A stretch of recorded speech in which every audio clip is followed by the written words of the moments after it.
In this example, we want to write 870 billion in scientific notation.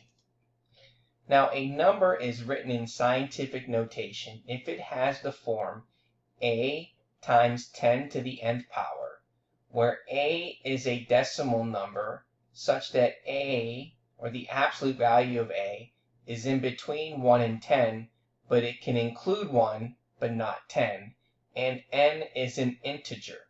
Okay, now the first thing we're going to do is we want to be able to write out this number. So we have 870 billion. Okay, and I'm going to write the times number here. Okay, now anything times 1 is going to be itself. Okay, so we need to think of how can we get a base number of 10 that would equal 1? What would the exponent have to be? So if we looked at 10 to the nth power and we want it to equal 1, well, what would this n have to be?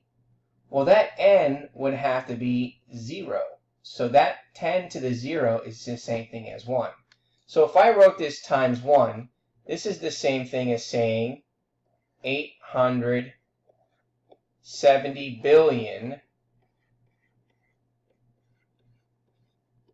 times 10 to the 0 power.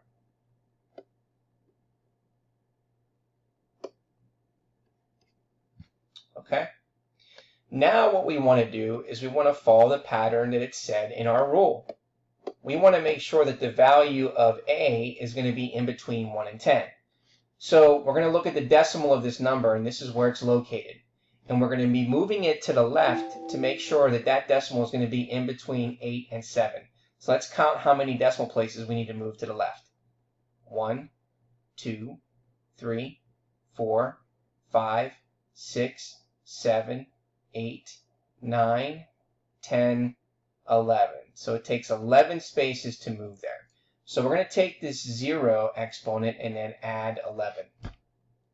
So now what is this going to look like? Well, let's write down our value of a, which is 8.7. And let's verify that this number is going to be in between 1 and 10.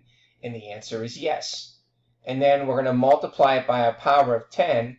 And 0 plus 11 is 11. So therefore, this is our scientific notation number.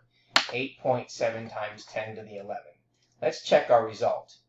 So we have 8.7 times 10, and then we're going to hit the exponent key and put in the power of 11, and there is our answer.